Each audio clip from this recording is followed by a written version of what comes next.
Hello and welcome back to the Double One Radio Gamescast. As always, I'm your host Ryan, and today I'm joined by my illustrious co-stars, Wyatt, Hi. Brett, I'm gonna keep it simple. This week. Hello. No, well, Wyatt, you cut out the halfway. second half of Hi just got cut out. It was very funny. Yeah, I kept it even simpler. There And we go. Ben. Yeah. I have a pounding headache. That's the perfect way to start the show. Yeah. All right. So, as always, let's go over the docket real quick so everyone knows what to expect from the show.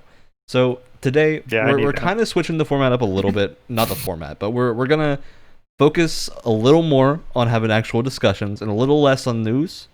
The news, we're basically going to rapid fire hit things. If there's something really important that we really want to talk about, we'll talk about it. But like in the case of like we have the God of War announcement, but we don't know anything. So we're going to say God of War 2 is announced. We just don't know. We know nothing. It gave all of us chills, but we know nothing.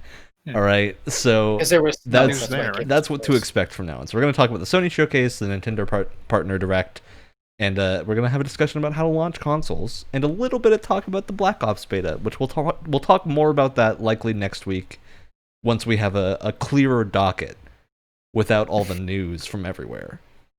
Because it's been a crazy week. We also got some pre-order fiascos to talk about. But first, as always, we have an award to give out. And this one is actually an award that can have multiple winners. It can have a nominee from each of us. Oh. All right? So what this award is the Double One Radio Gamescast Most Memorable Characters of the Decade Award. Oh, jeez. Now, the criteria for this is when I said that, what characters came to your mind? I don't know. So each of us gets one nominee for this, and by nominee, I mean we're taking everyone's, and then we might come back to this at the end of the year and actually determine the best character of the last decade. I'm also going to say we're going to kind of keep out any characters from this year only. Just because we don't know if they're actually more memorable or if it's recency bias. Which unfortunately means, Gene, I'm sorry, bud, you're out. Rip. Now, hold on. You said several points you said most memorable, and then another point you said best. There is a difference. I think. This is most memorable, not best. Okay. Best is more like, I think for a lot of people they're similar. So for like me, I think to me the character I remember the most is 100% Geralt. Like 100% Geralt. I don't think anything else can take that from me. But yeah, anyone else can throw out new things. Are we counting like I don't know, like are we allowed to say, I'm not going to say Mario, but are we allowed to say like Mario because he's been in games from before like 2010, or are we just supposed to say things that are only from this So decade? I would say it's characters that had the most impact in the decade almost. Okay. Like you got to give a reason as to why you remember them most from this decade. So it can't just be like Mario because he's historic. It has to be like Mario because Odyssey was an incredible adventure and I remember it the entire time. Like that kind of thing, you know? His voice actor just, did such a good really job. Nailed His it. dialogue was just pitch perfect. So yeah, I mean, I'm throwing my bet in there as Geralt instantly. Just because like The Witcher, I played all the Witcher games and Witcher 3 was phenomenal. I mean, I was gonna say Geralt. However, not that I necessarily disagree with you, but for me personally, it's oh shit. See, it's between two. You blew it. You blew it already. It's between two. No, I knew what I wanted, and now I'm having second. Can I? I'm gonna say Ellie. Ellie. All right. Okay, so important note here, Ellie. I do mean we're discounting things from this year. That means Last of Us Part 2, not in this equation. Hey, Part 1. That was in mind. It still checks out. I'm surprised if you're thinking of Part 1, you think of Ellie and not Joel. Yeah. Me and Tess were literally just talking about that. We're like, Joel. That's the answer. We both think it's Joel, by the way. That's my... Yeah, I figured that would be your bet, Ben. From Last of Us Part 1, specifically in my case, because... Yeah, we're not... remember, no spoilers here. We're not going to spoil anything. Yeah. when I was saying like I'm having a tough time, it was between Joel and Ellie. Yeah. See, the thing for me is I think Joel is much more memorable, especially in the first Last of Us. Yeah. Because although you play I also as him, think it's almost a and- justifiable thing to just say Joel and Ellie as a So set, can I because say that that? does make them. Yeah, you can totally say that. Okay, cool. I was both of them. I was just asking. I was just saying like, make sure we're thinking Last of Us Part 1, just because I don't want to. Oh yeah, I think no, a lot. of It's very easy for recent characters to get in here. Like I'm sure one of us probably would have said Jean. if we had allowed that, of course some of us would probably have said like Abby or Ellie or something from Last of Us Part 2 specifically. Oh, Abby's memorable. Maybe not in a good way, but she's memorable. Yeah, I mean in some good ways, but we had 2 podcasts about that. All right, Brett, what's your pick? I'm like sweating right now, scrolling through the games that came out this past decade as fast as I can. I had to do that too, because I was like, "Yo, 10 years? That is so long!" Like so many good games have come out in the last 10 years. It's been a very complicated and you know what? Good Just for the sake games. of variety here, I'm actually going to change to John Marston from Red Dead 1. Did that come out this decade? Yeah, 2010. Really? Literally right on the that's nose. a good one. Yeah, I know that would probably have been my second pick. Just for some variety. I still think Joel is probably the most, but we already have a Last of Us. Might as well get as many in here as we can, On the in topic, the giving spirit today. On that topic, I would have said like a close runner-up for me would have been Arthur from Red Dead 2. Yeah, I think John Marston blows Arthur out of the water. I'm not gonna lie. I'm gonna have to hard disagree with that. We'll have to talk about that. The end of Red Dead 1, I was upset. Yeah, we have Tessa's pick in here as Joel. Don't worry, Tessa's included in this. All right, cool. She's here in spirit. I mean, she's physically here with me as well. Yeah, but she's not on mic, so right. So not really. It doesn't count now. All right, Brett. Brett, we need your pick. Well, what character from this past decade can possibly have more of a legacy from this point on and be more memorable than Sans Undertale himself? I think that's actually a decent point. Oh my god! Because I was thinking, it's an image on the screen right now for me. Because again, I was looking at, I was cheating. I'm sorry. And it's not cheating. It's not cheating if you're confused, and you gotta think of what the best is. Now Megalovania, the most memorable. Starts playing. Last minute, I would like to change my answer to John Locke from Jameson Locke. Excuse me. From Halo 5. Everyone's favorite. I hate you. I hate you so much. All right, we're not going to keep allowing changing answers. Okay, so we've got our picks. For everyone listening, that is Geralt, Joel and Ellie, Sans Undertale, and John Marston. Those are our picks. Now we might revisit this. I say we might. We almost certainly will revisit this and pick one of them. Oh yeah.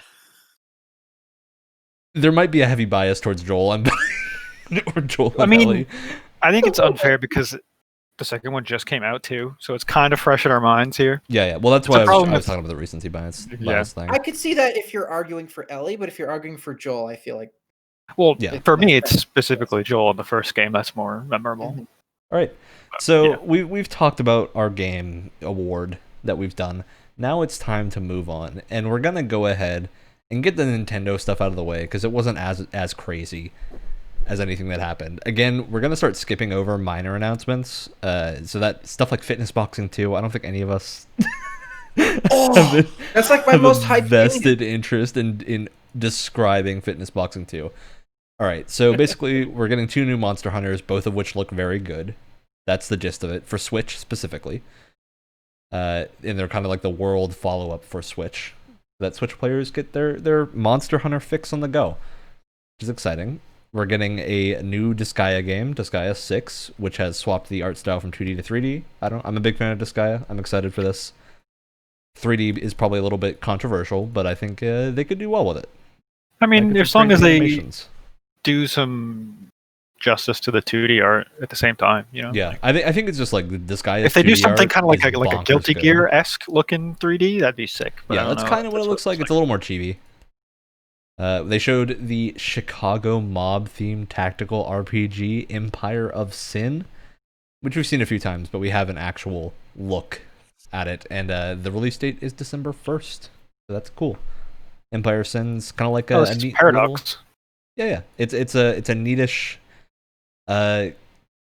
I'm a little hesitant to say like XCOM like, but with Mafia, but that is kind of like a. It looks like it has a decent description. It's got a lot more going on, but that's. I've been on a pretty hardcore Paradox binge.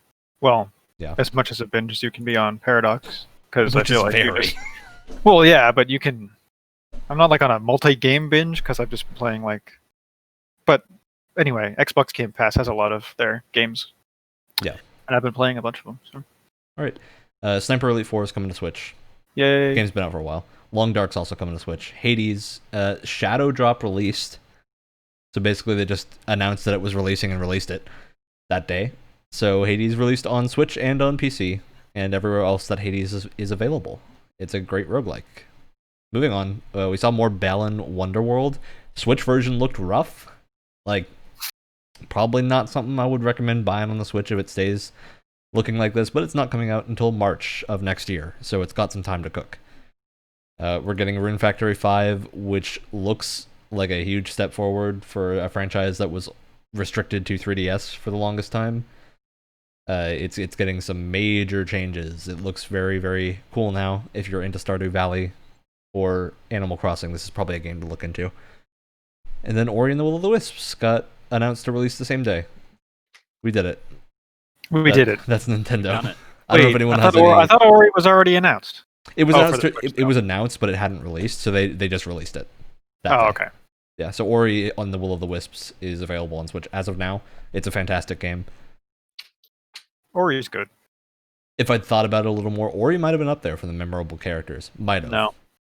No. Not for me. I don't know. I played close. Ori. You get it. It's going to be a future episode. Let's move on. Yeah. God. What? The fastest It's Nintendo gonna keep coming back. What? We need you to calm your jets because we need to talk about people that have wings in Final Fantasy 16. I would have flatlined there for like 10 whole seconds while you were saying that. I did not know where you were going. Yeah, I know, neither did I. And then I looked at the other tab and was like, yep, we got to talk about the Sony I was like, show. what is happening? Do they have wings? Yeah, the guy had like a one wing that showed up at one point. You know, it's classic Final Fantasy stuff. Okay, I think there are some interesting things about Final Fantasy 16. I think, yeah. Brett, you're a fan of Final Fantasy as well? I am now. You are now. I know me personally, I'm a huge fan of Final Fantasy games. 15 was a little rough, but most of them are pretty good. To the point where I couldn't stand it. Yeah, to the point where I finished it, kind of regret finishing it, but it was still fun.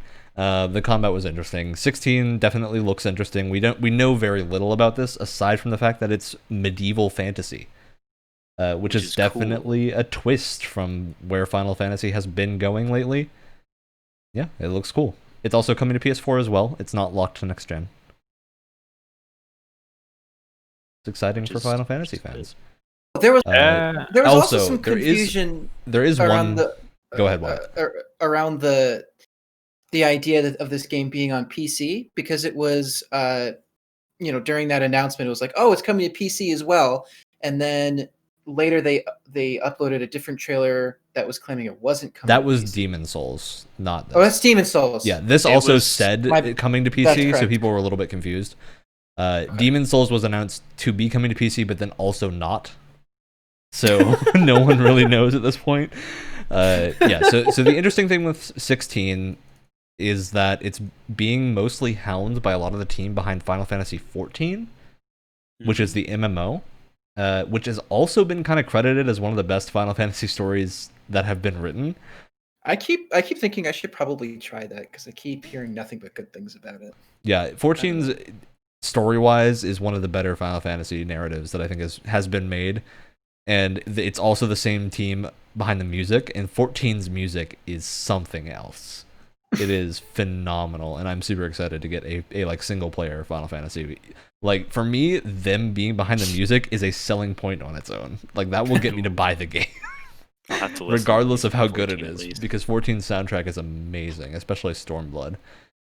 All right, so moving on past Final Fantasy, unless anyone else has last words. It looks cool. Nope. Great. Okay, moving on. Spider-Man Miles Morales. It's been announced this game, I believe, is $50. It's not full price, but it's close. And you can get a bundled version for $70 that includes the remaster of the first game for PS5. We saw gameplay. It clearly is running on the same engine, and it looks really good. So, not a ton else to say. It's very clearly Miles. He's using like his electric powers and everything. I think if you're going to be playing this game on a PS5, the selling point for a PS5 version would probably be frame rate. Like obviously a higher resolution, most definitely, but like the selling point is probably a higher frame rate. Because hopefully the swing speed isn't locked. Because like thinking fast enough. Because like, oh my goodness, like thinking about playing through Spider-Man again at 60 frames per second is anyway, we need to move on. It is a very, very good looking game so far. All right, now we have, I think, probably our most like interesting announcement is the Harry Potter RPG. Whoa. Is it an RPG? It is an RPG. Yes. So we know a bit about this. It is. I vaguely remember it being confirmed that it's single player, but it was also rumored. So right now, I'm gonna say it's rumored that this will be a single player RPG. We know it's an RPG. They did show like a cinematic of two wizards next to each other fighting, so maybe it'll be co-op. We don't know that though. We know nothing about like the actual structure of this game. I kind of hope it's co-op at most. Yeah, I hope it's co-op at most. I would like it to not be an MMORPG. It's called Hogwarts Legacy. It takes place in the late 1800s, which for me is the most exciting part. That's interesting, yeah. Just because that's a cool little era. And I think a lot of people are justifiably not super on board with J.K. Rowling anymore. No. But apparently she is basically not involved with this game at all, which has me excited. That's good. See, it's so funny because like typically when you have a game that's like adapted from something and none of the original creators are behind it, people are like, what the heck? Worried. But in this case, it's like, nah, I'm okay with that. I am more than okay with that. That's kind of how I prefer it. Yeah. So yeah, hopefully this comes out and is good. We didn't really get a release date or anything for this. We might see it in 2021. We might see it in 2022. It did say 2021. Yeah. Okay. So we did see this leaked 2 years ago in 2018, and it got people pretty riled up then for looking pretty cool. So now it's looking pretty cooler. So I mean, they didn't show a ton. Like they showed a bunch of snippets of random gameplay, but we didn't see any UI or anything that showed us like the game was actually being played. And a few parts of it looked a little unfinished, so it's clear it's still cooking. And like my bet is this is probably holiday 2021. I was really surprised that the game kind of goes beyond Hogwarts though, like especially based on what it's called. I would have assumed, it's like an entirely explorable Hogwarts, which probably would have been like, sold alone. But like the fact that it goes beyond the castle is kind of interesting. Yeah. I don't know where they're going with that, but yeah. And also, it does say, at least on the thing that I'm reading about it here, it does say open world single player action RPG. So single player is emphasized by Warner Bros. Oh no! Is it an RPG? Oh no! Oh my god! Oh no! When was the last good Harry Potter game? That came out? A good Harry Potter game? Have we had one? Are good. Wizard 101. Oh yeah, but I'm talking real time. There was the one good Lego one games are fun, but was definitely the like GameCube ones were pretty good. They weren't amazing, but they were pretty good. I'm ready for a Harry Potter renaissance, man. Yeah. Give me like a whole bunch of have you not read The Cursed Child? No. Good. Yeah, good. It's not very good. All right. I think that's most of what we wanted to say. I think you'll know if you're interested in this, if you like Harry Potter or not. This is definitely something that I think a lot of people that are of gaming age right now have grown up with. A good ARPG as well. Yeah, I really hope it's a good RPG. Give me those skill trees. All right. So many. I want Path of Exile Harry Potter edition. Hell yeah. Okay, so then we saw the Black Ops Cold War first campaign level. We're gonna save the discussion for this for when we talk about the beta. because I think we got some Yeah, stuff that's to a good say idea. about this. Okay. I was gonna rag on the campaign a little. Quick Me too. rundown where we all want to rag on the campaign, so we're gonna move on and rag on it later. Okay. Cool. We saw some more Resident Evil Village trailer stuff. I'm excited. That's I'm cool. hoping they kind of take the Resi 7. Oh, yeah, the Resi. No? Yeah, 7. 7 was the one. 7 was the first Was person. Biohazard. Yes. Yeah, I hope they take that formula and just kind of make it better. Yeah. Like I think Resi 7 was hit the nail on the head. That was really good way to. Yeah, it was super good. Some parts in the trailer that kind of reminded me of Outlast 2, actually, Yeah. because they both kind of have like kind of creepy, rundown village kind of aesthetics at certain points. So like, kind of reminded me of that, which was interesting. Yeah. All right. So moving on, we saw some more Soulstorm, Oddworld Soulstorm. Again, looks good. Not a ton new to talk about here. We've kind of talked about it before. So moving on again, we saw a new Five Nights at Freddy's called Security Breach. I've never understood those games. I've never understood the appeal. I mean, it looked like you could get out of a chair in this one, I think. So Oh, sick. Yeah, it looked like a game instead of a cylindrical PNG, yeah. which is pretty cool. Yeah, I think the gist with Five Nights at Freddy's is this is probably the wrong podcast to come for your Five Nights at Freddy's news. If you couldn't pick up on that already. Speaking of which, Deathloop, and then speaking of which, Demon Souls, because we've seen Deathloop 100 times, and I think we're all at that point where we can wait to play it. Yeah, we're all sold. It doesn't need to keep showing us more. All right, we saw some gameplay of Demon Souls, and guess what? It looks like Demon Souls. Wow. Looks like Demon Souls but new, and the guy was one-shotting everything probably because gameplay demo. It was a great it was a great demo for the PS5 though, because it really showed us how quickly those different areas load though. And how good they look. Like this was it's almost like the single most effective and cost-efficient upgrade for any gaming PC has always been an SSD. And for some reason consoles have not followed suit in that. Because it's always been cost efficient and super. All right, super, who is like PC elitist to this episode? No, get him out of here. That's not even PC elitism. I know. Like it's just the truth. Like yeah, and I mean it's also like they're now pushing basically more than SSDs. Like the way these architectures are designed is even a little bit more integrated than SSDs because they can design them as basically on motherboard storage. It's their own fancy PlayStation SSD. I think people should be more excited about SSDs in the next consoles than anything else. Oh, absolutely! Like I think that's the selling point of the PS5. The biggest part. $70 for the game, though. Yeah, we'll get to that. We're gonna have a discussion about that after this. But I do. For Dark Souls, but before for Demon Souls? Yeah. One thing I do want to say, like, obviously it's hard to tell because none of these systems are out. But it seems like what people have been like. The rumor is that the Series X is like a little bit more powerful than the PS5, but that's not much of an issue if PS5 is really leaning on this whole SSD thing, and that really could make the difference, even if it's slightly less powerful, inconceivably less powerful. Yeah, the differences between consoles have never been significant enough. And even then, I think a lot of people have hit the point with this console generation, like the PS4 and Xbox One, that we've kind of hit that point of diminishing returns with visuals, where we don't need super incredible graphics enhancements, aside from stuff like particle effects are still really important. But like model detail is already hitting that point of just looking amazing. Oh yeah, it's gone are the days of like, whoa, this new generation is crazy, you know? Like PS2 to PS3 is never going to happen again. Particles now.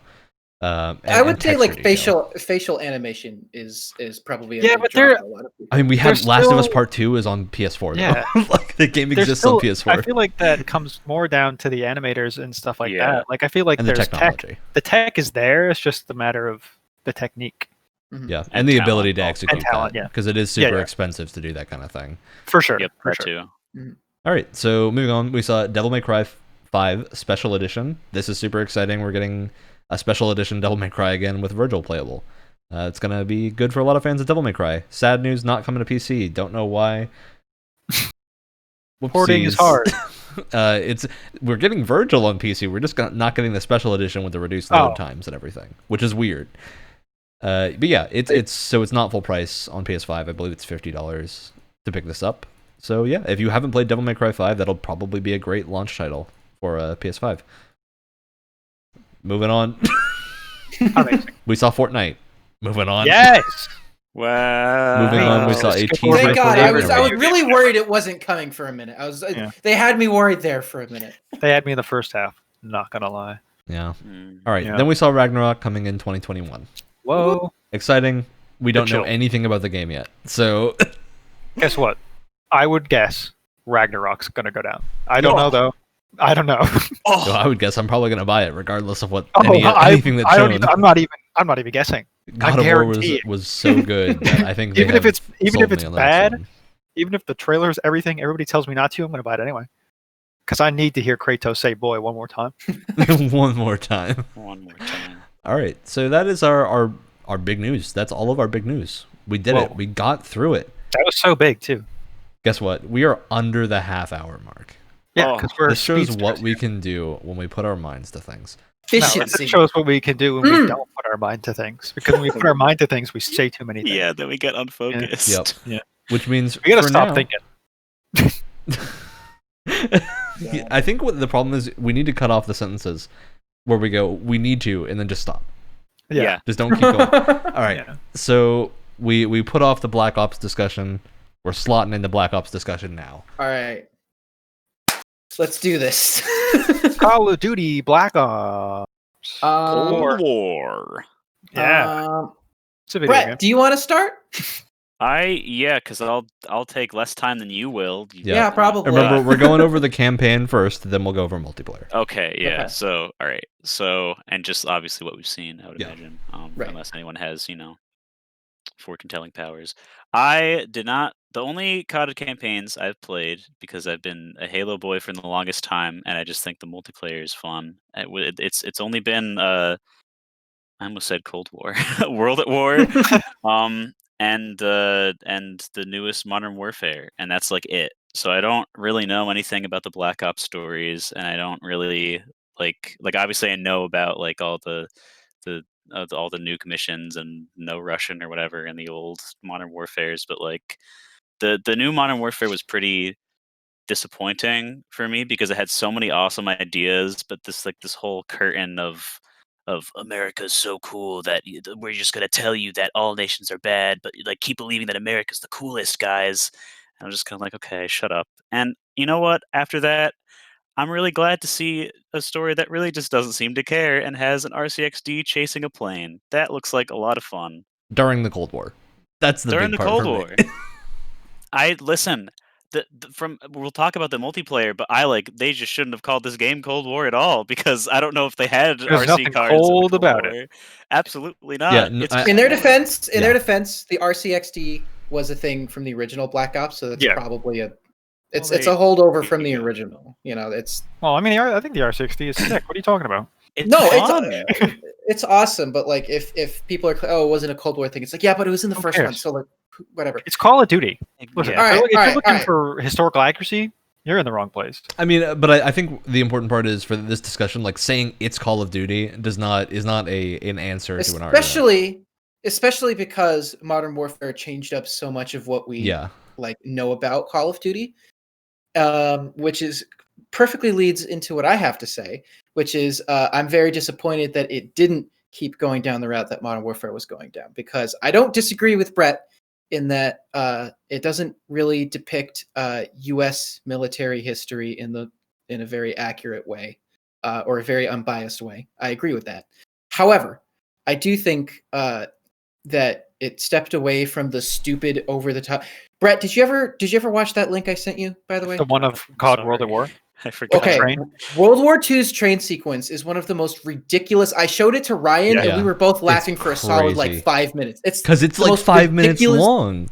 Ludicrous thing I've ever seen in my entire life. Anyway, I'm really glad that Modern Warfare stepped away from that, and it was more about these really more subtle, tense moments rather than planes falling apart and crashing into buildings and stuff. It wasn't stupid, but it was still a lot of fun in a very different kind of way. And I thought that was great. So many sequences of you're fighting in Piccadilly Circus, but you have to discern civilians from who's shooting you. or there's bits where it's like really, really dark and there's enemies sneaking around, so you have to try and find them, or you're walking through a hospital and there's a bunch of like people on stretchers and you don't know who's just going to pop up at last minute and shoot you. It's all these really cool, tense moments that I've never seen in a Call of Duty game before. And I kind of wish that Cold War would kind of go down that route because, Treyarch does a lot of that stuff already. But no, we're back to really dumb explosions and the plane blowing up and crashing around everyone. And I think it's kind of disappointing because I think they could have taken that a lot further.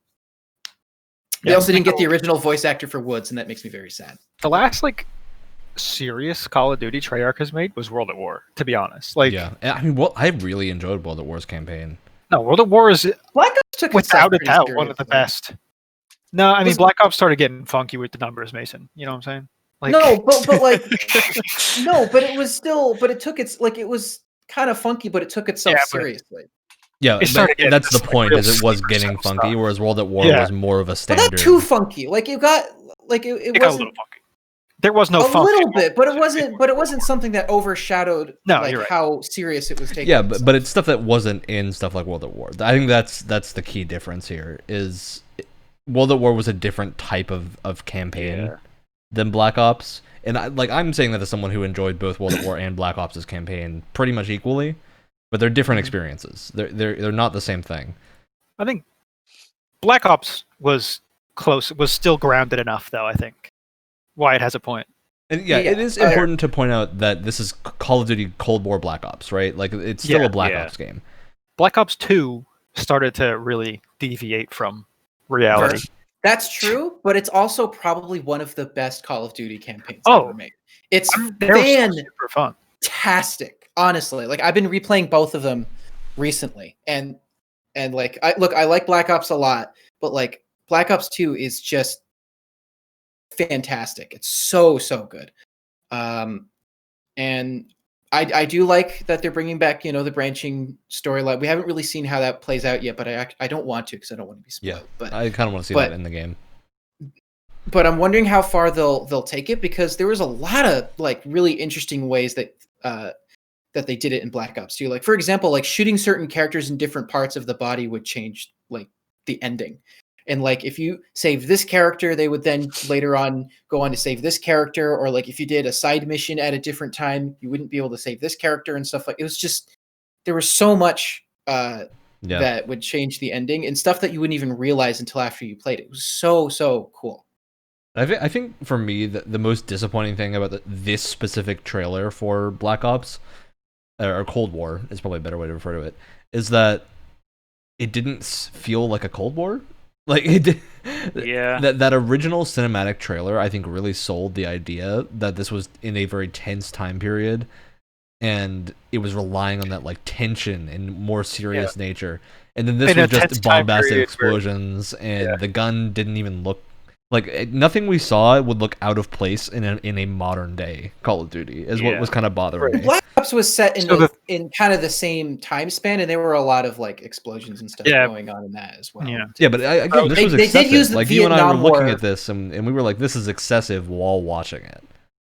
Yeah, no, yeah, definitely. I said it was excessive because again, I really wanted to go back to the more grounded, tense. Different setups from Modern Warfare, because look, their depiction of U.S. history aside, I think the mission design was great. It was really tense. It was interesting, and it was also very. There was a lot of variety in each mission as well, which is a really important factor for campaigns like this that are short but sweet. And you have to have that variety in there, and that was something that Modern Warfare had a lot of. Yeah. And I also think for me, it's just when the explosions and stuff go on for that long, it hits that point of going 5 seconds longer than it should, and then you're realizing that it's not really entertaining anymore, and then it goes another 30 seconds. And at that point, train sequence is mind-numbing. It stops 3 different times. It's like watching the end of Return of the King. That whole sequence stops 3 different times and then keeps going. I'm gonna have to watch crazy. It right after we're done recording. I want to watch your reaction to it. Seriously, it's not intense. It becomes almost funny instead of it's hilarious. I started laughing. It was Anyway, I just hope it doesn't go that extreme. Yeah, because the plane crash wasn't that extreme. It was close, but not that extreme. It reminded me of it, though. And we also cut off before the whole sequence ended. We don't know how much longer it goes. Yeah, that's definitely true. It cut off before it ended. I swear, if they go over like the cliff edge and the plane comes crashing down after him, I will lose it. I do lose my mind. It comes off the cliff and the wing is still on, and it gets a little bit of lift, and it starts flying away. Yeah. and then you got to grab onto it, and you like, and then you land on a fucking snowmobile, and you're going down. It's that part from Modern Warfare 2, back when they had the Glock on the snowmobile, and then you get on skis or something after that. I don't know. But you go up a ramp and there's a helicopter, and then you go over the helicopter and you shoot an RPG down at it, and it blows up. Yeah, and then it turns into SSX. Yeah, and you're on your thing, and you're on your snowboard, and you're doing like triple corkscrew backflips and stuff. And there's an avalanche. I'm so ready, dude. I can't wait. We need to make the next Call of Duty campaign. I swear. Can we just pitch this? We have so many ideas. Yeah. One interesting mechanic. I'm wondering if it was just in that section alone, or it's something that'll be throughout the whole campaign. You can actually like take people and use them as like meat shields, which is actually a really cool idea. That was cool. If that's something that stays throughout the whole campaign, that could be really cool.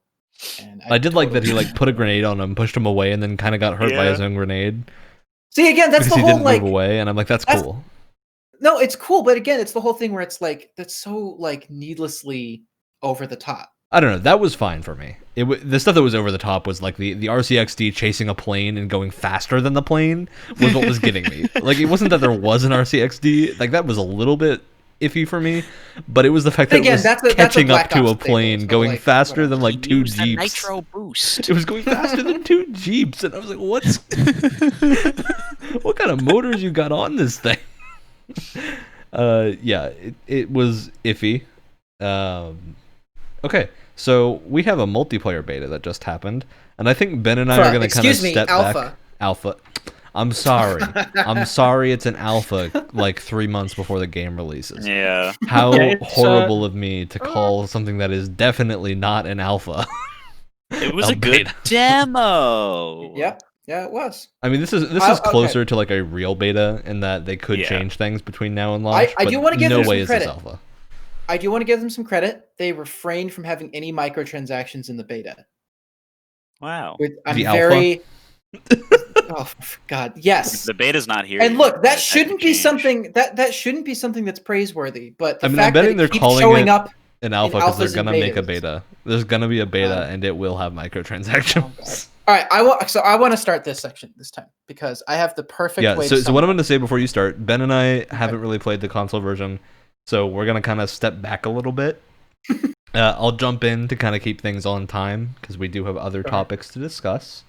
Sure. But Brett and Wyatt are going to have a field day with this. Ben and I are seeding because we're mostly Brett, PC before we start, players. I want you to know that you're a beautiful human and I love you very much. Just no matter what I say, and if the alpha comes to PC, I'm sure Ben and I will hop in later on. But as of right now, we don't feel qualified to make judgments on console shooters. I can sum up how I feel. I'm going to iterate on it, of course, but I can sum up how I feel very quickly. This is probably the most refined traditional Call of Duty game, and it would be a great, again, traditional Call of Duty game. The problem is it's not what Modern Warfare was doing, and that's very disappointing to me. Well, if it had Modern Warfare as the title of the game, then I would agree with you. But unfortunately, the letters in Cold War do not spell Modern Warfare in really any sense of the words. So, well, I can't spell at all. So. Well, argument over. I thought it's definitely the most refined, just baseline COD game I think that they've ever made so far. It feels like just a really solid, just going off from what I know, just a really solid Black Ops 2. It felt very similar to Black Ops 4, actually. Like the time to kill is very different. A lot of the mechanics are different, but it felt like that was their jumping off point. It makes sense. Yeah. The first thing I want to talk about is a lot of what was removed from Modern Warfare. Yeah. A lot of the cool stuff. So there's no opening and closing doors anymore. Which is dumb. I missed that. It was so cool. It added such a cool like layer to the map design, and it's gone now. And there were so many times where I'd like run into a door, slide into a door, only to have it not open. It was really weird. There's not a single opening door on any of the maps. Like all of them are just walls. That's it. Yep. It really sucks. There's no tactical sprinting. So they changed that to have what's it called, like sprint drop off or something, where you start off with a faster sprint and then you slow down over time, which is a stat that you can. I didn't even notice that. Yeah, that's part of the problem. I thought tactical sprint was really cool. Me too. And I'm sad to see it gone and turn into something where it's far less noticeable than before. Yeah.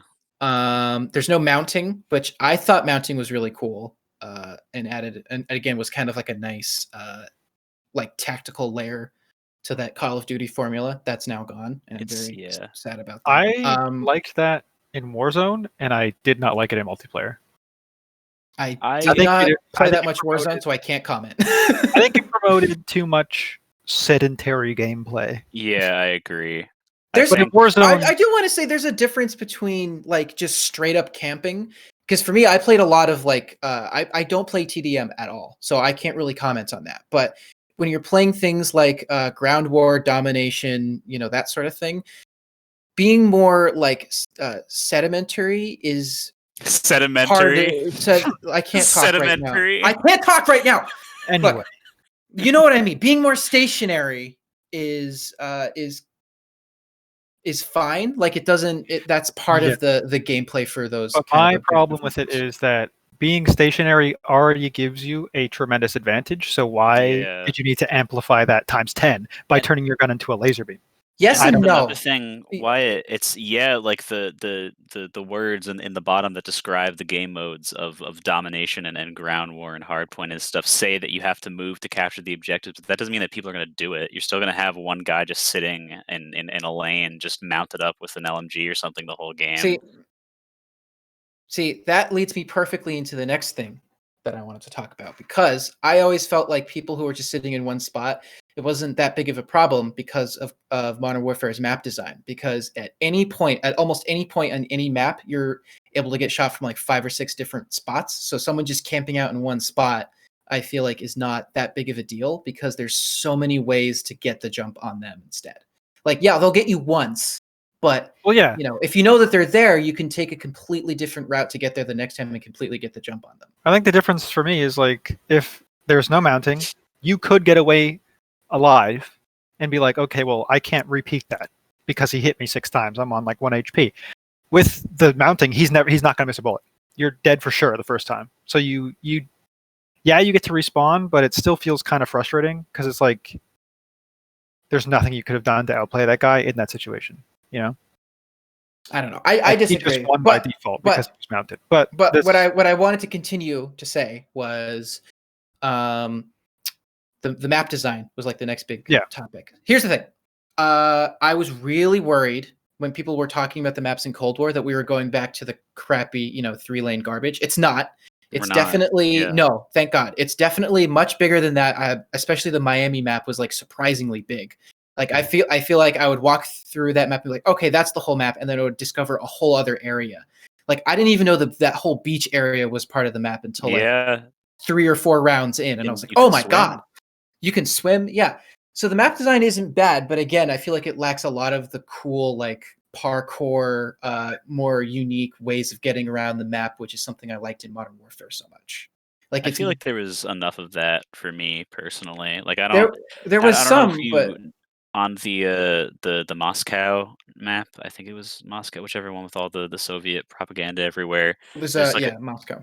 There's like a couple like windows you can shoot in and like slide through because they're really close to the ground, and like you don't even have to shoot them. You can just slide into them and like just like crash through it. And especially in those buildings, they have a lot of little ways to sneak around. I think that map's probably the best example of that sort of thing.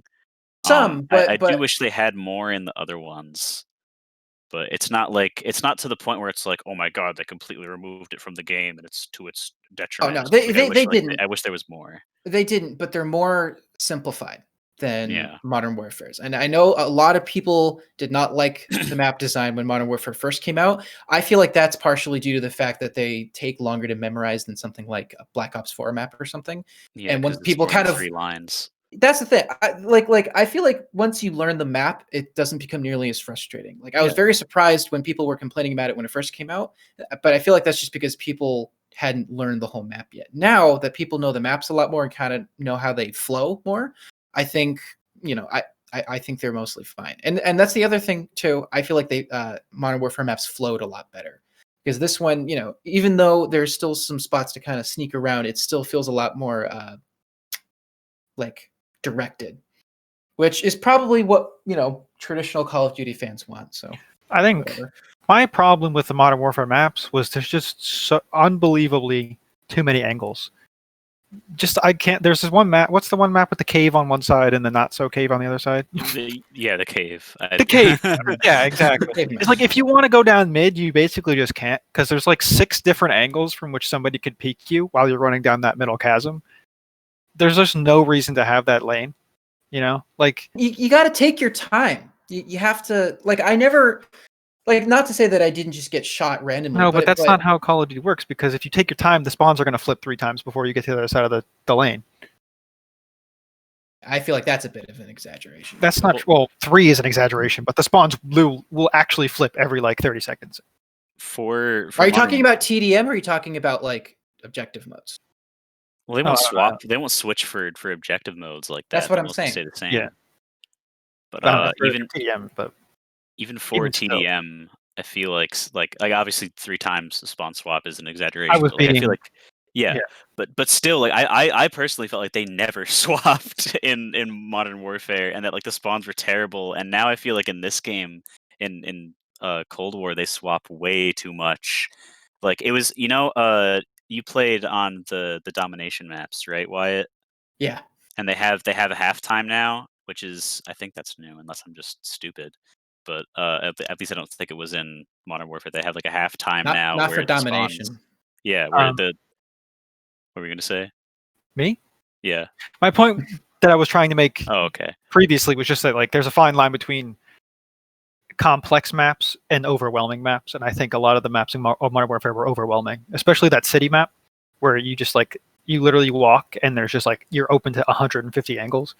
I don't know. Mid is supposed to be risky, at the middle lane is supposed to be risky, but not.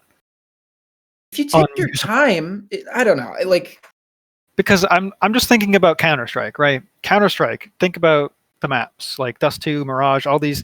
When you go mid, there's more angles than anywhere else on the map because it is the middle lane, and that makes sense. It's supposed to be risky but very advantageous, but there's still no maps where you have more than 4 angles where you have to check mid. So your whole team can do it, and if you're methodical about it, you can expose yourself to 1 angle at a time and work your way down. I felt like in Call of Duty you could never do that, where your best bet was you're exposing yourself to 2, maybe 3 angles, and you just had to hope. You just had to pray that you picked the right one or something like that.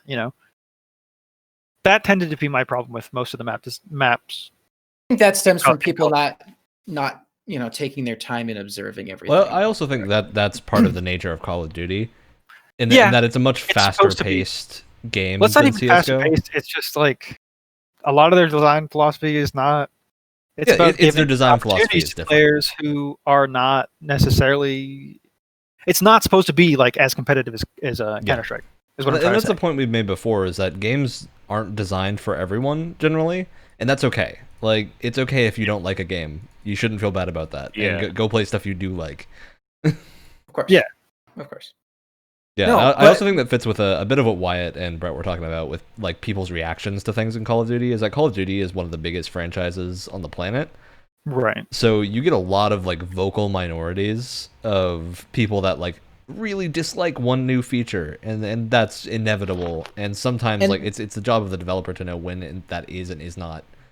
Well, yeah. At the end of the day, they kind of compounded that issue because they've done the complete kind of shotgun approach where they've tried everything at this point. They've tried advanced movement, they've tried hero-esque abilities, they've tried all sorts of crazy stuff. So now they have fans going in every direction. Look, I also want to say that I didn't hate this alpha. To be honest with you, it's quite good because I haven't gotten onto the stuff that I really liked yet, because there's some stuff that they're doing that I love. Top of the list, score streaks. Yep. Not only have they returned, but they do not reset on death, which is just that was a thing in one of the Call of Duties when you could like pick. There was a perk. There was a score streak perk. No, but even before that, you could choose which type of score streak. I forget which Call of Duty that was. It was a Modern Warfare. Maybe it was Modern Warfare 3. You could use like assault, support, and something around. I liked that actually. I don't know why they got rid of that. No, I thought it was really neat. It's one of those. It's like one of those like Call of Duty staples where it's like, how has this not been changed since like Modern Warfare? It's such a rich get richer kind of system, and I feel like with score streaks, not only are you like encouraging people to play the objective more, even though they still kind of don't. That's besides the point. Okay. Look, they still encourage it more, and it allows people like me to get a chance at those score streaks a lot more for someone who does play the objective. But also they don't reset, so that allows for a lot more comebacks in a match. Yeah, and for people who are just learning the game to be able to use those fun abilities without having to just get good. Yeah, so sorry to all you pro gamers out there, but turns out COD was a casual game from the start. Oh my god! I really like that the idea of your score streak carrying over, because like the idea with that one was like they were not nearly as deadly, those score streaks, but you could get them. So it's like if you want to play it safe and get your score streaks this game, which you are almost guaranteed to do because now you don't lose your score streak when you die. Yeah. But you're not going to be able to get like your chopper gunner. Pardon my French, I'm sorry. But you're not going to get your chopper gunner. You're not going to get your AC-130. Your things that are just like rich get richer score streaks. I thought that was really cool. I don't know, because it was a trade-off. If you're fishing for nukes because you're that gamer Chad who's really good at the video game, you can do that. But if you're not a gamer Chad and you want to, you get a good game, you get 20 kills and 15 deaths, but you still want to have fun with your pave low or whatever the heck you want, you can still do that. It was much more inclusive. I liked that. No, I'm so glad it's here. I really hope they don't get rid of it because I want it to stay, most definitely. I don't think they will. Usually when Call of Duty makes a decision like that, they keep it for this game. Like they might get rid of it next game, but you'd be surprised, especially with Black Ops. There's a lot of stuff that they introduced that they just completely removed. But anyway, there's more stuff I wanted to say. But you got to kick up the pace. No, I know. I think they have okay. They have larger capture areas for things like domination and hardpoint, which is something I've been asking. Yeah, I noticed that they have like really defined lines of where they are as well. And they're just bigger areas, which is really great. They also have specific things for like counter score streaks, which is really nice. So you don't have to rely on people to just shoot down. Also, choppers felt like they had like less health than they have before, which I thought was kind of nice. All vehicles do, because you have that vehicle damage increase attachment for weapons now, and weapons just do more in general. But that's a really good thing to add, because I feel like in Ground War and Modern Warfare, if you didn't have a rocket launcher, you're screwed when a tank comes for you. Speaking of attachments, Gunsmith is back, which is great, and they also give you exact like percentages of like stats of what attachments do. Finally, which is thank God. That is the one thing with Warzone that gets me. It's like some of the attachments in Call of Duty, Modern Warfare, literally just have like hidden stats. Like certain scopes will just reduce recoil, and they don't say that. And it's like, okay, like why though? Yep. No. Why make it a stat if you're not going to tell us? It's weird. Shotguns are secondaries again, which I'm not entirely sure how I feel about. They're really good. Yeah. The Spaz especially just absolutely just shredded people. The AK-74 is like really the king meta. I've had several games where people were just using the AK-74, and it was super annoying. They already said they were going to weapon balance. They're going to nerf it. Yeah. Hate on Call of Duty all you want, but they've gotten their weapon balance pretty good in the past. Unless it's the M4 or the Grau. Well, yeah, but then they end up fixing it. Kind of. I never got to play. I never got to play the VIP mode. I never got to play the VIP mode, so I can't comment on that. But it seems kind of interesting. Health bars. I don't know health bars. How much are like that? Health bars. I thought maybe that was something you can turn off, but you can't. I'm at least neutral. not in the beta. I think they said you can turn it off. Like the YouTube influencer. That's not a fix for that. Saying that. But... I'm neutral. I feel like that's just like, oh, let me turn off this inherent advantage. Yeah, it's like, what? That's a balance decision, 100%. Yeah. The last thing I wanted to talk about, I did not like combined arms at all. I thought it was terrible. The map Armada was really freaking cool. And it was really, really cool, but it sucks because it's like their ground war, like their ground war mode. The biggest problem, what absolutely killed it, there's no squads and you can't pick your spawn point. You always start in your team spawn, which completely killed the pacing. And those do not swap ever. Yeah, and that's a lesson, like Halo learned that lesson a long time ago. Yeah. I mean, just look at Battlefield. They've been doing that kind of thing for so long. Look at the last game you guys published. See, that's true. I feel like there are so many things that they could have kept that they didn't need to remove, but they did anyway. It is totally possible that we'll get some of that stuff. Like the spawning thing is probably easy for them to fix before launch. I think if I remember correctly, Wyatt, and I guess anyone else who played the Modern Warfare beta, maybe it was for the earlier one, but I don't think they had spawning on squad mates in the beta, and they added it when the game came out. Yeah, it might be a time thing. Maybe it just wasn't ready yet. But even then, you still can't spawn on the points that you're capturing. Like these are big maps. Like what the other map that isn't Armada, the one I didn't like at all. That's a big map. Like, I mean, for me, the weird thing is that Star Wars Battlefront had this correct. The first, like the OG early 2000s Battlefront had that. Well, because I mean, that's like that's like the push and pull of taking an objective. Like, why else take an objective? Like, yeah, you get points, but it also gives you like a tangible advantage now because you have a new spawn point. Exactly. And especially on maps like the Armada one where you don't have like an LAV that will carry like a team spawn point ahead. Like there's none of that in either of the ones, even the one on land. So I really hope they add that. I agree with you, Wyatt, but I don't think it ruined it for me as much as it ruined it for you. If I was playing on Armada, I was still having fun because like I feel like the set spawn points didn't ruin that map as much, and just that's just such a fun map to play on. It's cool. It's really cool. Yeah, you got like 3 or 4 different boats that are all ziplined to each other. You can like swim underwater, which I'm so glad is back. It's a really cool map. The other map sucked, and I hated it, and I did not like it at all. It probably would have been fine if they were spawning. I legitimately, the spawning it would have been a lot better. Completely killed it for me. Other than that, like the shooting again felt very classic Call of Duty and didn't have that like that punch or that kind of kick that Modern Warfare had that I like a lot. And also I thought the sound design was completely neutered compared to Modern Warfare, which just has like the best sound. It won awards for reasons. Yeah, I mean they put so much effort into just how they recorded. Like not just like the audio quality, but how they recorded it was so important. Okay. And it just feels completely neutered. Well, fun story about that.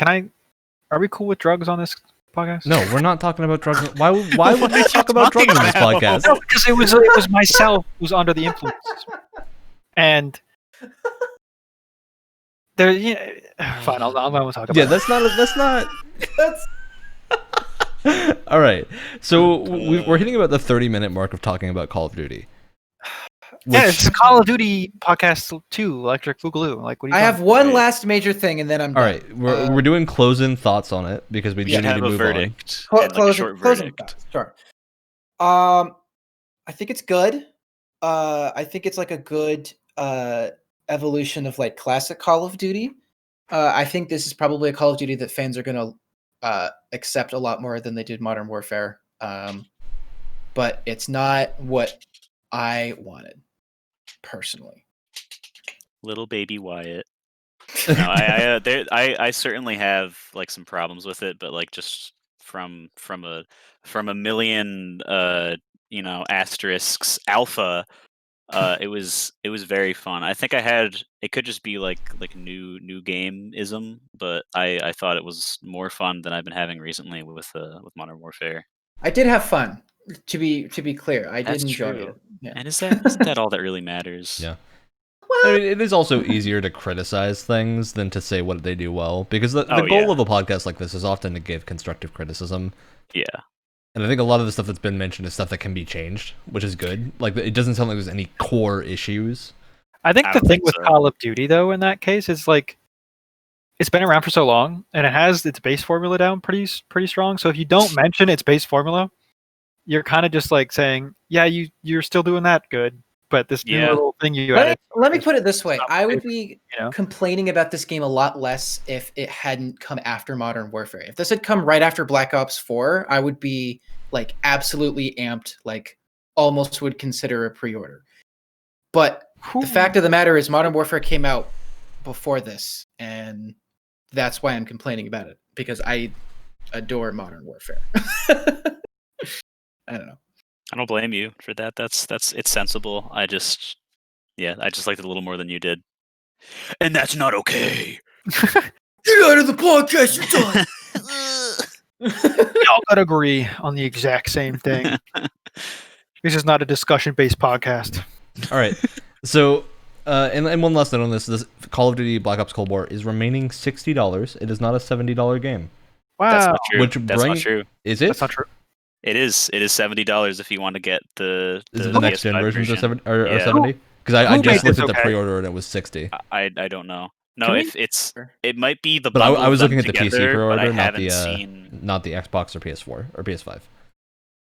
It's the PS5 one at least is 70. All right, the $70 is a bit of a harder sell for me. Just get the PS4 version and play it on a PS5. It's not like God of War. It's COD. Like, you don't need it to be the PC version gonna be?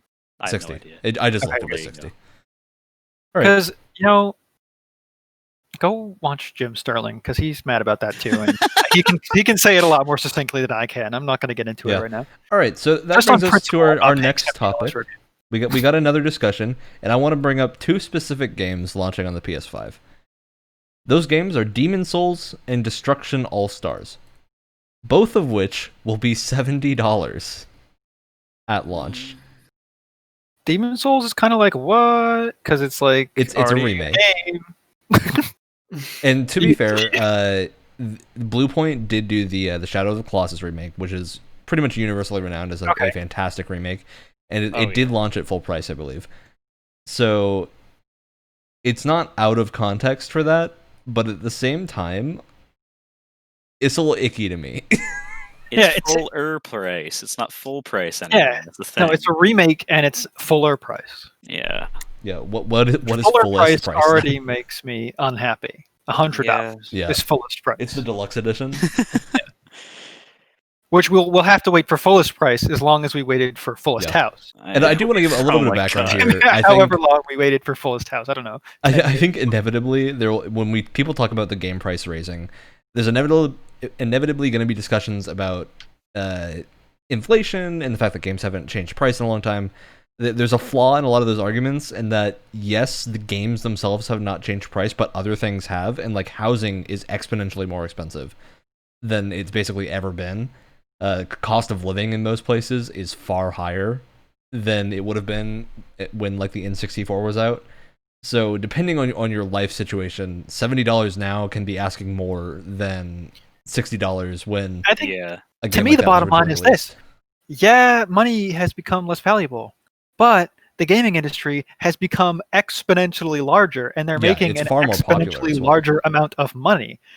The idea that they really don't have enough money to be making these video games is ludicrous to me. It's Well, you know why that is, though. These companies are making so much money. Exactly.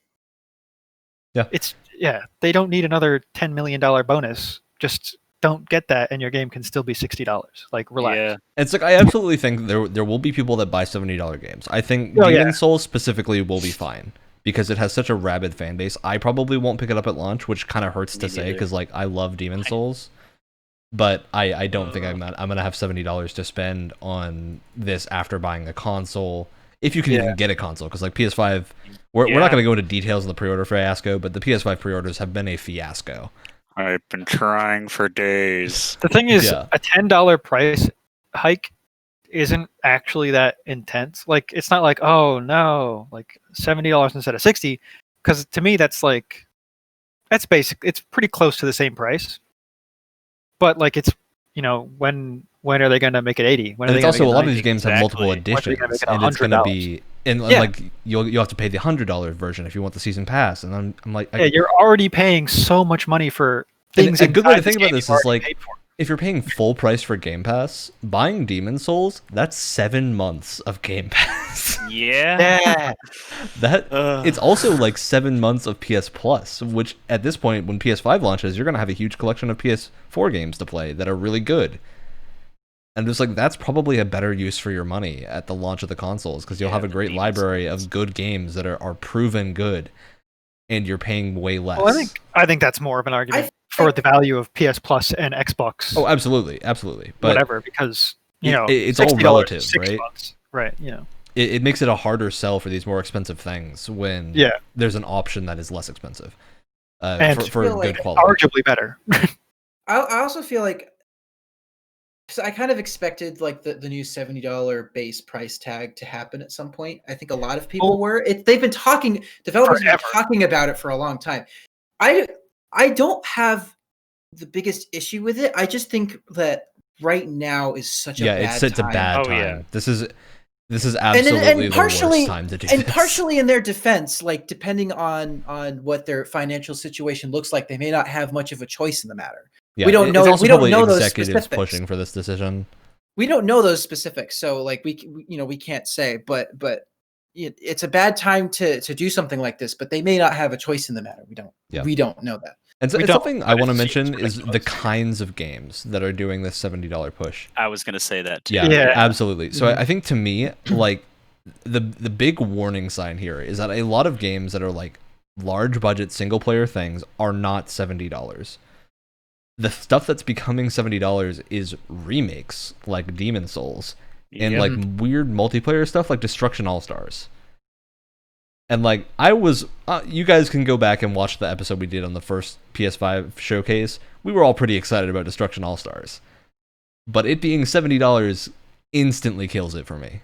Yeah, I mean, to be honest, that kind of game being full price kind of makes me like, oh, exactly. Really that's the kind of game I would have expected to launch at like $30, $40, or be free to play. Yeah. Now, to be fair, we don't know 100% know how much content it has. Like there could be so much. Maybe it has like a huge single content. player. Maybe it has a huge multiplayer component.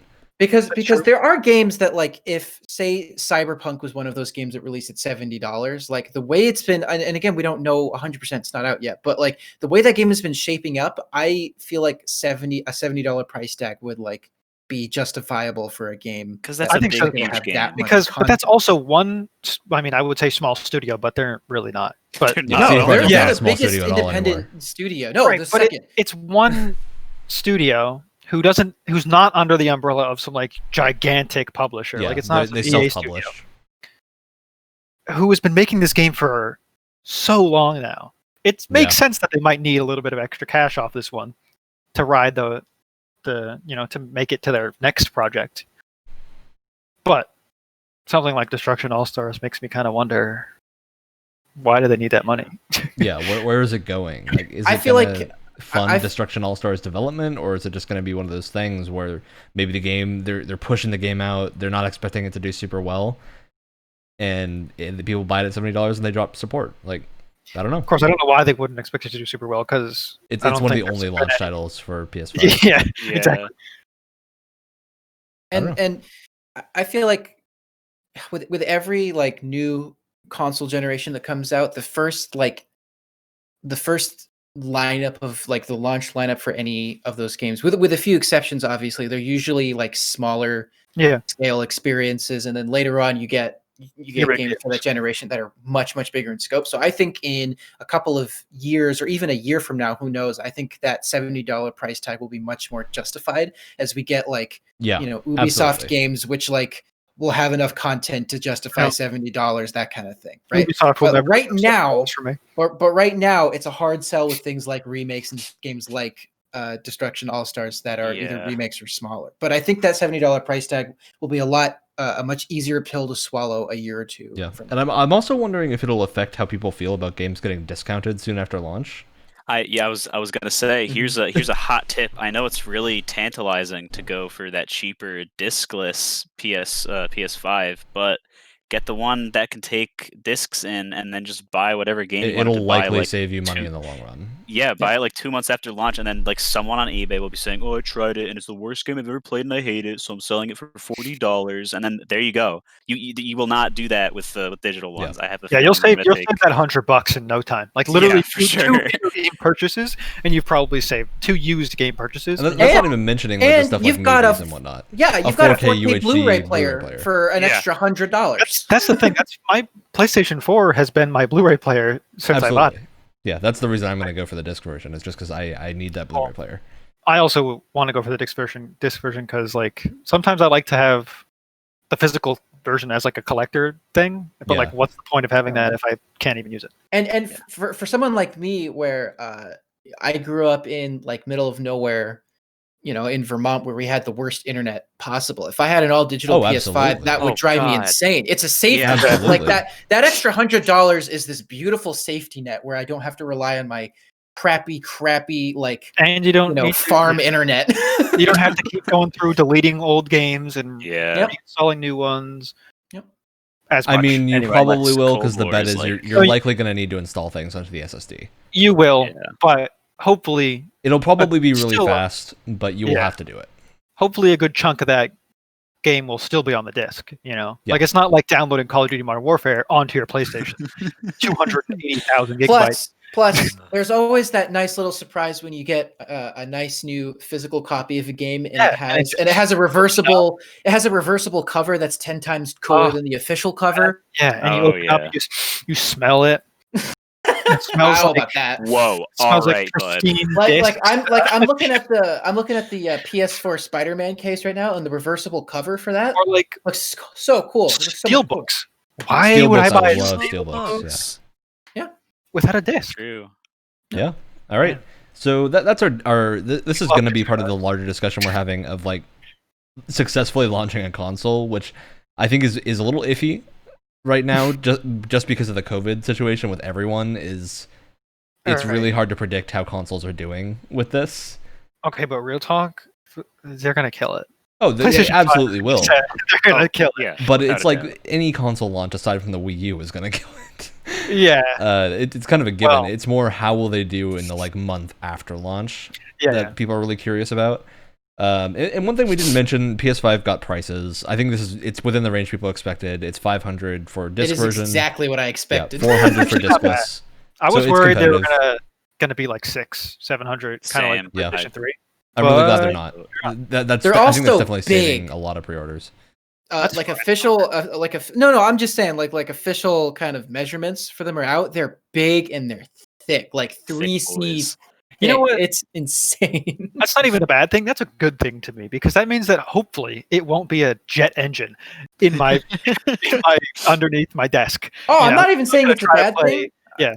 The only reason I say it's a bad thing is because you have this large console that's also weirdly shaped, and so it may not fit into everyone's. I do understand that concern, but I'm obviously, not obviously, but like I'm much more of a function over form kind of guy. So it's like I'd rather my console be nice and cool and crank it out as many frames as possible under my desk because it's ugly than it be just like a glorified paperweight that catches on fire when I play The Last of Us 2. Like that's that's my idea. But obviously some people like their home entertainment system to be a cohesive part of the living room. And the only counter argument I have to that is that PlayStation has specifically said they want it to kind of be this centerpiece in your living room and have a lot of attention. So it's kind of designed to. I understand the design. I disagree with everything about it. I think that's where a lot of people where they're coming from. I don't agree with the path they took to reach that goal. I will say, I don't like it. I will say, slap a D-Brain skin on it, make it all black, looks 1,000 times better, in my opinion. Absolutely. If the PS5 was like all matte black, I would love it a lot more. As soon as I get mine, I'm getting D-Brain skins to go along with it. And like to me, I'm not leaving it white for very long. Is I look at my side, I have my PS4, and then I have my Switch dock on top of the PS4. I can't do that with the PS5. That's like actually almost a negative selling point for me because it makes organization hard. Right. But for me, I'm just going to get it and put it on the ground next to my computer and plug it in. I mean, I'll likely end up standing it up and putting it to the side. But anyway, launching consoles. Yeah. I mean, yeah. So we've talked about price. We've talked about... We briefly mentioned the launch fiasco or the pre-order fiasco, which is still kind of ongoing. Sony has said they're making more PS5s available soon and that there will be a second and possibly like continuing wave of pre-orders up in the next few days. I'm not sure if those will have happened by the time you guys listen to this podcast, since it is coming out 2 days after we record it, and we don't know if it's in that time period or not. But yeah, odds are soon we will have more pre-orders up, and hopefully it won't immediately get caught up by scalpers, which was a huge issue. Don't even say that. Yeah, I think Series X is in a better position for that, just because nothing has broken street date yet. So hopefully they launch on schedule and everyone has time to prepare to get their PS5 or their Xbox Series X or Series S when it launches for pre-order. But on the topic of launching, I think like one of the smoothest console launches we've seen like within the past 10, 15 years or so, probably the Switch, to be perfectly honest with you. Oh, without a doubt. Are you kidding Switch me? launch was super smooth. The Switch murdered it. It was perfect. But I think the Switch is also a unique situation in that it had no competition at the same time, and continues to have no competition because it's a different device. But that's the thing. Nintendo has always been in their own world, but consoles. But let's put that aside for a second, because let's really think about this, because they completely, for a lot of reasons, the Wii U didn't work. But I think one of the biggest reasons was that they did not make it clear what the Wii U was. They did an absolutely terrible job of being transparent and being like, this is a new console, this isn't an add-on to the Wii, because everyone was confused about that. One of the unsung heroes of the Switch and its launch was that reveal trailer, because they didn't use a single word and they perfectly, that clicked. 100% perfectly described and showed off what the Switch is and why you want it. And the Switch absolutely has remained like a super iconic sound since then. Literally just this like snap, and it's a perfect sound. Everyone knows it's a Switch when you hear it. And PS5 and Xbox really don't have that. Well, yeah, no, they don't. PlayStation's like swirl. I can't make the noise because I'm not a computer, but you know what I'm talking about. PlayStation. They got the weird ass, exactly. Xbox has nothing. They don't have a jingle. Well, because like even like I don't like the Switch turns on and it does the Switch noise, but like the PS4 turns on and it does like an angry industrial that makes you think that like cyborgs are gonna take over the world, and then Xbox just does the doo-doo-doo that is done for the past like 8 millennia, but that's not iconic at all. You know what Xbox have that they don't? World premiere. No, they do, because that's a Game Awards thing. That was originally a Game Awards thing, and the Game Awards had that. Yeah, but Xbox was like, that's mine now. It's everyone's now. Everyone does it. All right. Rip Jeff Keighley. So moving past that, I think the final like thing to really talk about with the launches is launch titles, and this is where things get really contentious. Or not even contentious, just weird. Just generation. Just unfortunate, because like with the PS4 and Xbox One, backwards compatibility wasn't a thing. So there was like basically neither of the PS4 or the Xbox One had games worth playing when they launched. The Switch didn't have that problem because it had Mario Kart, it had Zelda, but PS4 and Xbox One had rocky starts because of the lack of actual games and no backwards compatibility. This Rise, next generation, Son of Rome, Knack. Are you just going to completely forget about those classics? Instant classics. All right, moving past Knack and Rise, Son of Rome, we have both the PS4 or PS5. Actually, the Xbox One doesn't have a ton of launch titles. No, but it has like none. It has basically nothing aside from like third parties that are also on PS5. But it does have Game Pass. This is true, which is instantly a very big sell, especially for the Series S all digital version. Oh yeah. If you just want a Game Pass box, that's your way to go. Which is also, has like EA Play, and it also has, it's going to be getting xCloud if you get the Ultimate version fairly soon as well. And important note, on console, EA Play is locked to Ultimate. It's not base version. But still, that is still great value, and you get tons of stuff. So it will. It's not like you're going to get these consoles and have nothing to play. It just may not be next gen yet, which is the concern. PS5 doesn't really have this problem. It's got Demon's Souls. It's got Destruction All Stars. You know, there's a handful of launch titles, as well as all the stuff like is not Gods and Monsters. Gods and Monsters is later, but Valhalla is going to be close to launch or on launch. Still, for me, PlayStation 5 doesn't have anything that's like, I have to get this console on launch kind of deal, you know? Like, even with Miles Morales is the one that's closest for me, and I'm still like, well, I could just go play my old Spider-Man game until the PlayStation 5 has more. Very bizarre to have like the big launch of your new console and have that entirely rest on an expansion to an older game. Yeah. Which is really like, bizarre. Imagine if the new God of War was coming out with the PlayStation 5. Obviously, that would be a bigger sell. But I would be on that like that. I would have that console pre-ordered already. I'd be at GameStop waiting in line 25 years before that thing came out. I'd be ready to go. Let's put hindsight aside and like obviously. How those games, because like something I have to think about too is that like obviously Xbox One and PS4 they didn't have great launch titles either, right? But putting aside how those games actually turned out, you looked at like the PS4 launch and it had a new Killzone, which everyone was like freaking out about, especially because it looked absolutely gorgeous. Were they? It kind of does, to be honest. Freaking out about like Killzone. Like it still had Killzone that. did look great when it launched. Okay. And like Killzone, that was like the big thing. And Infamous was a huge selling point for a while because Infamous had all those particle effects, which it didn't end up coming out on launch, but it came out. It came out soon, fairly quickly after launch. Infamous is good though. Like I mean, Infamous was. I love that game.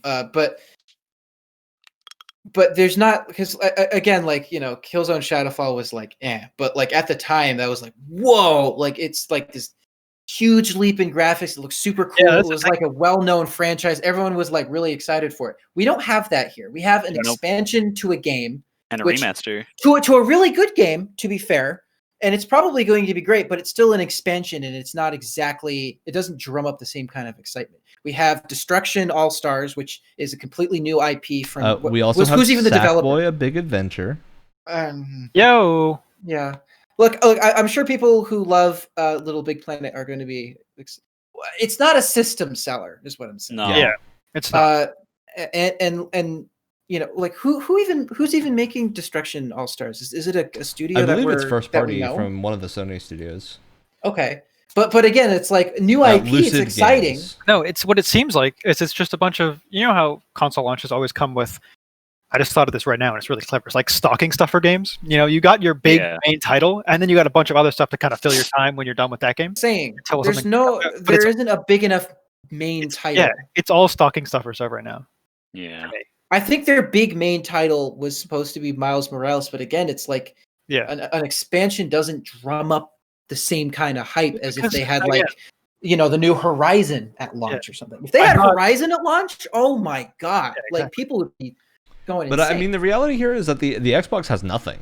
And the PS5 at least has Demon's Souls. Like, literally nothing. I have said this, I've said this before. Xbox has nothing now, but I think they're really well set up for the next couple years. They're set up good for now too because of Game Pass, but that's mostly for people that don't already have one, right? Or a PC that can use it. Whereas I think PS5, the benefit both consoles have is that they have this huge back catalog of great games that you are able to play on launch from the get-go, either with PS Plus or with your PS4 copies of games, or I think Series Xbox One copies of games. So you already have even if you're getting this console and you're not getting a launch title, you still have this huge back catalog of stuff, and you're also getting compatibility. Like as soon as the PS5 comes out, the PS4 is deprecated, right? Yeah. Because the PS5 can do everything the PS4 can do, as well as a lot more, all better. Same for the Xbox Series X. Yeah.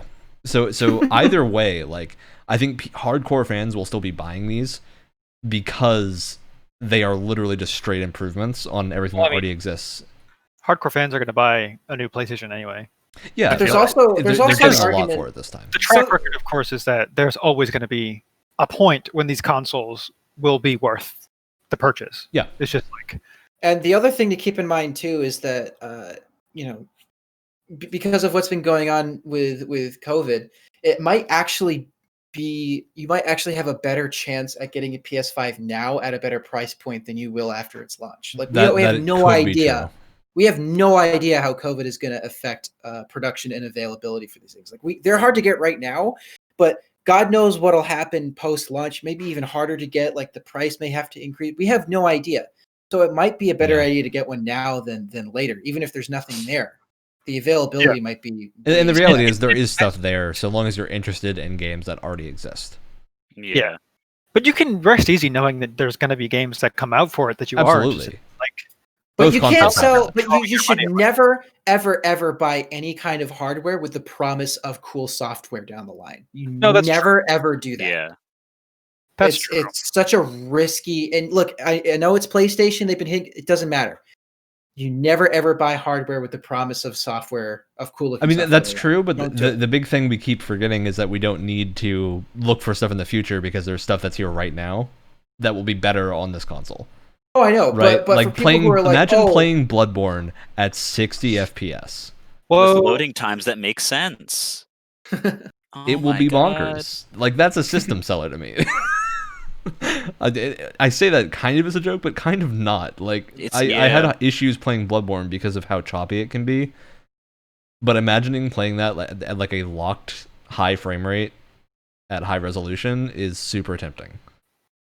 I think that like any gaming hardware launch is going to just be absolutely living in the shadow of the Switch, because not only was it super unique hardware, but it also had probably one of the best games of the last 10 years as a launch. I mean, title. It tempted to say one of the best games ever.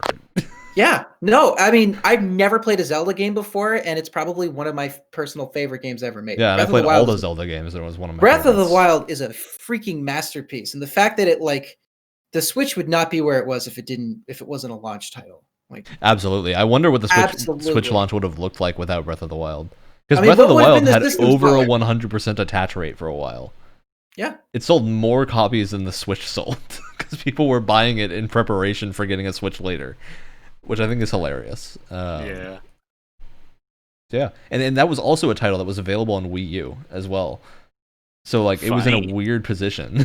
And a game like that is the perfect game to launch because it'll take up so much of your time. But by the time you're finished with it, oh look, here's Mario Odyssey, here's Mario Kart, here's Smash. Yeah. Like by the time you're done with it, there's going to be more games ready for you that they didn't have at the time. Yeah. All right. I also do want to pose a question to everybody. Do you guys think there is even the slightest chance that Cyberpunk launching not on next gen, right after next gen console launch, will have any impact on how the launches go? Of the consoles or of Cyberpunk? Of the consoles. No. Wait, why? So Cyberpunk comes out like a week after the two consoles launch. Yeah. But it's not on those. So I'm curious. I want to see player numbers. They've promised upgrades, but in the future. Okay. Right? Like they're not on launch. That's funky. So I'm curious as to what's going to happen. I want to see if there's like a huge drop in player numbers. It'll affect the sales of the game more than the console, to be honest. Yeah, I think so too. If anything, but even then, I don't think it's going to be like a huge crazy sales are down like 50% than expected because no one's buying it because they're waiting for the PS5 version. I also think it's because CD Projekt has said they're giving upgrades for both versions, so I don't know if it's going to affect sales either way. I just want to see those player numbers. Like if we get a distinct like week after Cyberpunk comes out where people aren't playing like PS5 games because of Cyberpunk. I want those statistics. Well, yeah, I mean, because people are going to go back to their PS4 to play it. I mean, they'll probably stick it in their PS5 to play it because it will likely work on the PS5, just not be upgraded. Oh, well, if it's going to work on the PS5, then it's not going to make a difference. It's just not a PS5. It's interesting timing that it isn't launching as PS5 and Xbox Series X. People may not play it. Well, like even if you can play it on a PS5, they may be like, no, I want to wait until the upgrade comes out so I can play, start playing the game with those upgrades. The definitive version. I think it's a weird situation considering that it's like such a hyped game is coming out at such an odd time. I think that might be one of the games people buy. Well, you don't have to buy it twice. That's the thing. I think people will just play it. I think most people are just going to play it. Yeah. I don't think people are going to care enough. I think it's going to work. If I didn't own a PC, I would want to play Cyberpunk in the best possible way on a PS5. So no, quiet for a second. God, I would wait until there's like a PS5 version until the upgrades come out. I'd be like, no, I'm really excited, but I want to play this game in the best way possible. If I'm a console player, I would just wait for the upgrades because I want the best possible first impression. Personally, I don't care. I just play it. Yeah. Yeah. I think there's definitely going to be some people like Wyatt because Wyatt's here and he's one of those people. But therefore, he has to represent some. Well, no, there has to be some demographic. Yeah, right. There has to be 1 in 4. But yeah, imagine playing a game. I would. It's not the exact same thing, but imagine playing like Arkham Knight on PC when it first came out, and then playing it on console. You would have such a horrible taste. Far from even comparable. I know, but what I'm really worried about is that like Cyberpunk is just not going to run very well on console. We don't know that, but I'm really concerned. Yeah, that is a valid concern. I think that's certainly possible. It's very well optimized for PC, from what we understand, and like the PC spec. But like The Witcher 3 was super optimized for PC when it launched, but it had some issues on console. But what if the PS4 version is locked to like 30 FPS or something? Oh, most definitely. I mean, yeah, PS4 version is going to be locked to 30 FPS, I think. Almost certainly. I was shocked maybe the alpha, Pro version. I was shocked when the alpha for Black Ops Cold War was 60 frames per second. That's impressive. Yeah. So, but maybe, the PS5 version comes out, it's like 45 FPS, 60 FPS. Who knows? Johnny's forehead has it'll run sweat on his forehead. You might want these things. I'm convinced that they'll probably be able to get it at 60 frames for PS5 and Series X. I think for Series X and PS5, yes. At least if you're not doing 4K. Mm-hmm. Yeah. I did bring up Cyberpunk for a reason, aside from just that. We hadn't had yet to talk about the Night City Wire that just happened, which had some cool announcements about like the gangs. But I think the more interesting thing that has come out of that is that the Cyberpunk campaign is going to be shorter than Witcher 3's. Specifically because a lot of people didn't finish The Witcher 3. Yeah, that's fair. And I think for me, that's like that's above fair for me. That's like a very good point. Like I finished Witcher 3, but I'm a hardcore RPG fan, and it took a while. I mean, the thing with The Witcher 3 though is like it wasn't like too long, like it was just too long for people who didn't have that much time. It was like Return of the King, where it wasn't like The Last of Us 2 that was too long. But it like all of the parts of it made sense in the story. Like they weren't stretching it out. They just told a very long story. Yeah, it was an epic story, and I think Cyberpunk is definitely going to go for more of the shorter and highly replayable angle, which I personally think is which I mean you can already see that thing for Cyberpunk, but the character creation that we've seen, yeah, it's already like 10 times more playable than playing Geralt again. But not that I have anything wrong with Geralt, but I will totally make Geralt and play Geralt again. And there was definitely a notion with a lot of people that they were kind of disappointed that you can't like directly join a gang, which is something that they talked about in the that is true live stream, the Night City Wire. Yeah, thank you. But yeah, so you can't directly join gangs. It's more like you do missions for the gangs that you want to support. Yeah, you're kind of like a hired hand. Because you are a member of your own community, right? You're a member of the Afterlife Merc group. So you already have that kind of baked in your identity, plus whatever your start is, right? So you'll also be either a corpo, nomad, or a street kid. So there's already tons of different like alliances and whatnot you'll have as a character, and I think this will likely prevent scenarios like the Skyrim situation of suddenly becoming the guild leader of every single guild after like a week.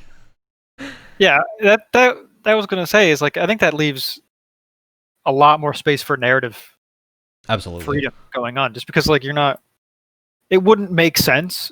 It would be very immersion breaking if you like join the gang and then you go over to the rival gang and you're like, I'm going to join you now too, because like if they didn't allow you to do that, they'd cut off so much content. It's a commitment to their world, or to the world, less so than like them not providing more content. I think so. Yeah. And I also think it'll lead them to have narrative freedom in the sake of like maybe you can destroy a gang, or like you'll have lasting impact on these games in ways that would not be possible if you were part of them, which I think will be very interesting to see. So that's most of our topics. We've covered pretty much everything. There's like various little bits of news, but most of that stuff is like Bloomberg articles that really aren't that interesting. So that's it for the main part of the podcast, which means we're now on to everyone's favorite segment, shoutouts. Oh, I love it. Well, if you love it, Ben, you get to go first. Second only to the game, obviously. Shout out. Rip game. Shout out to the 2 little Advil. Well, actually, ibuprofen. That test brought me while we were doing this, and my headache's gone now. So, thanks. Well, that's good. Nice. Yeah. That was wholesome. I like that. Who's next? Why? I'm looking it up right now as like a reference point because I wanted to shout out something I remembered today. I wanted to shout out all of the hilarious book titles in Doom Eternal. If you're in the if you're in his fortress and you go to his shelf, there's like all sorts of hilarious book titles like How to Comb Your Mustache, Vault Dweller's Survival Guide, To Pray or Not to Pray, Hell's I love it. Cooking from Hell's Kitchen, Thy Flesh Consumed, which is a Doom reference because one of the original levels was called Thy Flesh Consumed. They also have a Commander Keen helmet. Just in general, shout out to developers who sneak in funny little jokes like that. Yeah, I love that so much. See, that's how you add fan service to a video game. This is true. Or to a story. Not that like means it's Brett's turn. Sorry. Shout out to Gilgamesh. I just finished playing Final Fantasy V for the first time the other day, and that boy has the coolest theme song of anything ever on any SNES game, and he made me laugh. And now I'm going to play the other ones that he's in because I miss him. He's gone. Wonderful. Yeah.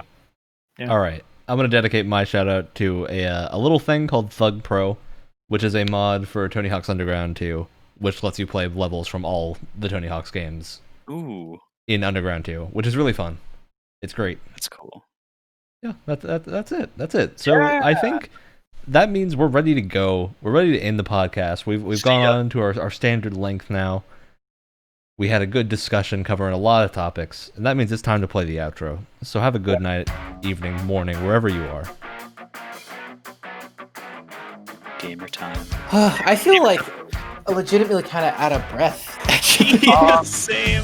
I want to say we still gotta let the outro play. You know the outro's playing right now. Yeah, we talked during the outro. I know, but you were talking. You were talking as if you were about to go into something that probably shouldn't be said on a podcast.